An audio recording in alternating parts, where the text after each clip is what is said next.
یہ ہے کہ ختم نبوت کے معنی قطع نبوت کے نہیں ہیں، تکمیل نبوت کے ہیں، یعنی اتنی کامل نبوت بھیجی گئی ہے کہ اب کسی جدید نبوت کی حاجت نہیں۔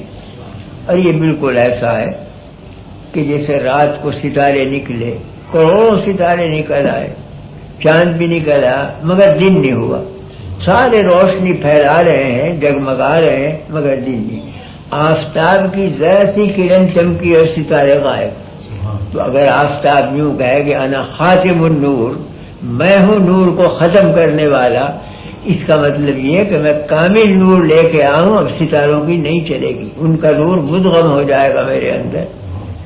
تو حضور نے جو دعویٰ فرمایا کہ میں خاتم النبیین ہوں، تو ختم نبوت کے معنی قطع نبوت کے نہیں ہے بلکہ کمال نبوت کے ہیں کہ اتنا آفتاب نبوت تیز روشنی لے کر آیا کہ اب کسی ستارے کا نور کافی نہیں ہوگا بلکہ مندھم پڑ جائے گی، سب کے نور مدغم ہو جائیں گے اس میں۔ تو جب آفتاب نکلتا ہے تو یعنی کہ ستاروں کا نور ختم ہو جاتا ہے، اس آفتاب کے اندر مدغم ہو جاتا ہے۔ اسلام آیا تو جتنے مذاہب کے حق انوار سے وہ سب اسلام میں سموئے گئے، جامع ہے مذاہب کا اسلام۔ اسی واسطے قرآن کریم نے اپنی شان یعنی بیان کی کہ میں پچھلے مذاہب کو رد کرنے کے لیے آؤں، وہ مہیمن علیہ، میں ان کی حفاظت کے لیے آؤں، جتنا اس میں حق حصہ ہے وہ میں نے لے لیا، جتنا قوموں نے خلط مل کر دیا تھا اس کو رد کر دیا، وہ نکال دیا۔ تو جتنی بھی خوبیاں تھیں وہ اسلام میں جمع ہو گئیں۔ تو نبوت جامع النبوات ہے، اسلامی شریعت جامع الشرائع ہے، اسلامی کتاب قرآن جامع الکتب ہے۔ اسی بات سے فرمایا گیا کہ وَإِنَّهُ لَفِي زُبُرِ الْأَوَّلِينَ، پچھلوں کی کتابوں میں بھی اسی قرآن کا نور کام کر رہا تھا، عنوانوں کا فرق تھا، یہی احکام تھے ہدایت کے ان میں بھی، اور آگے کے لیے تو پھر قرآنی۔ تو ایک ذات بابرکات ایسی بھیج دی گئی کہ اگلوں کو بھی فیض پہنچا اور پچھلوں کو بھی فیض پہنچا۔ پچھلوں کی طرف نورانیت بڑھی تو انبیاء بنتے چلے گئے، اگلوں کی طرف بڑھی تو اولیاء بنتے چلے گئے، ہے ایک ہی نور کا فیض سب جگہ۔ اس پہ مجھے ایک حکایت یاد آ گئی کہ بعض اہل اللہ نے کچھ خواب یا نیم کشف اس میں دیکھا کہ دربار ہے نبی کریم صلی اللہ علیہ وسلم کا، آپ کے دائیں بازو پر تمام انبیاء جمع ہیں اور بائیں بازو پر اس امت کے سارے علماء جمع ہیں، اور دربار مکمل ہے بالکل، اور سب مراقب اور گردن جھکائے ہوئے بیٹھے ہیں۔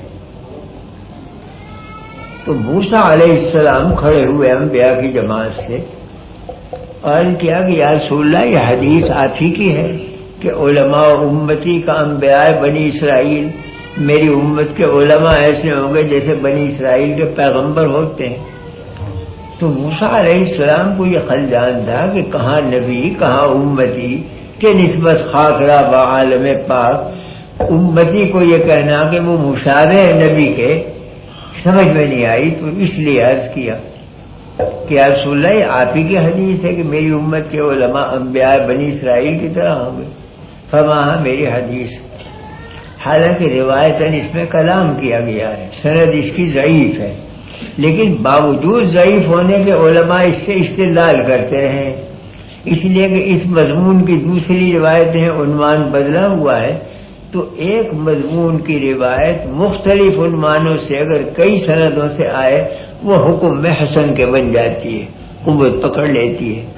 تو یہ مضمون چونکہ اور روایتوں میں بھی ہے، اس واسطے اس کی سند کا ذوف منجبر ہو جاتا ہے دوسری سندوں سے۔ تو آپ نے فرمایا کہ ہاں میری حدیث۔ موسیٰ علیہ السلام نے عرض کیا کہ حضرت اگر اجازت ہو کسی عالم کا امتحان لوں؟ ہمارا جس کا جی چاہے۔ تو ان کی نگاہ پڑی امام غزالی کے اوپر، علماء کی جماعت میں بڑے امام ہیں، بہت بڑے عالم، اشارہ کیا۔ امام غزالی فوراً ادب کے ساتھ حاضر ہوئے اور ہاتھ باندھ کے کھڑے ہو گئے۔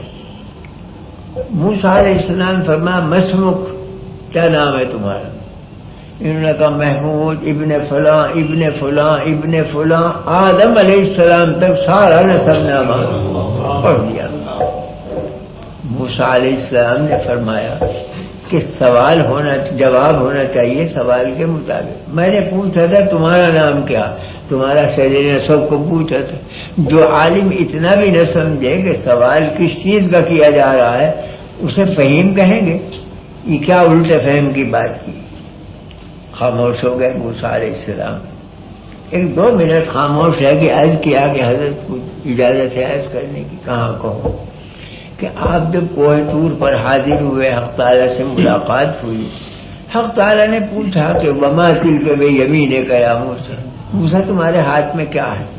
آپ نے جواب دیا ہے عصای اتوکل علیہا واہش بہا علی غنمی ولی فیہا مآرب اخری، یہ میری لاٹھی ہے، کبھی بکریاں چراتا ہوں، کبھی ٹیک لگاتا ہوں، اس میں اور بھی منافع ہیں۔ تو وہ تو لاٹھی کو پوچھا گیا تھا، لاٹھی کا نسب نامہ تو نہیں پوچھا گیا تھا کہ اس میں کیا فوائد ہیں اور کیا کام ہوتے ہیں۔ موسیٰ علیہ السلام مسکرائے، فرمایا رسول اللہ بالکل صحیح ہے آپ کا یہ فرمانا کہ علماء امتی کا انبیاء بنی اسرائیل۔ یہاں ذرا سا یہ شبہ ہوتا ہے کہ امام غزالی نے ایک درجے میں الزام قائم کر دیا موسیٰ علیہ السلام کہ اگر میرا یہ جواب غلط ہے تو معاذ اللہ آپ کا بھی جواب غلط، اور نبی کے بارے میں یہ سمجھنا کہ ان کا جواب غلط ہے تو کفر ہے۔ تو امام غزالی نے جرأت کیسی کی کہ الزامی جواب دیا؟ لیکن غور کیا جائے تو یہ الزام نہیں بلکہ اتباع تھا۔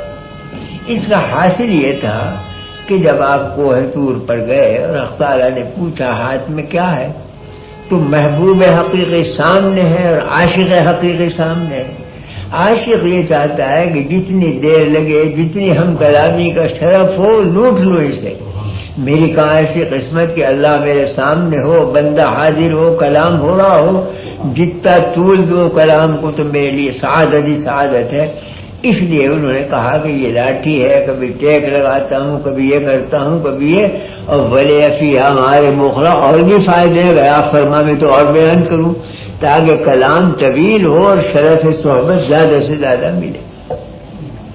تو امام غزالی نے بھی یہی وسیلہ اختیار کیا کہ اولو العزم پیغمبر سامنے ہے، میں خادم اور امتی، کہاں میں اور کہاں پیغمبر۔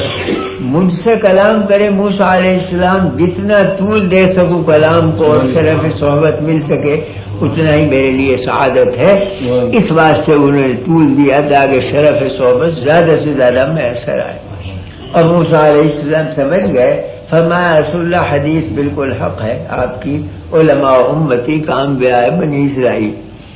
تو بہرحال اس امت کو چونکہ خاتم الامت کہا گیا ہے، اور قرآن چونکہ آخر الکتب ہے اور نبی آخر الزماں ہے، اس لیے ایک ہی نبوت کافی ہوگی۔ جب آفتاب نکل آتا ہے تو مغرب تک صرف آفتاب کافی ہوتا ہے، کوئی ستارہ جم نہیں سکتا سامنے آ کے، اور جب رات آئے گی تو وہ قیامت کی صبح ہوگی، اس میں پھر ضرورت نہیں دین کی، وہ ختم ہو جائے گا، دین بھی دنیائی ساری ختم ہو جائے گی۔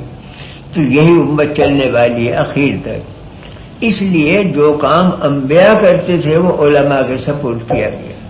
اس سے کوئی اس امت کی فضیلت معلوم ہوئی کہ ہیں تو علماء مگر کام وہ کیا جو نبیوں کا ہو۔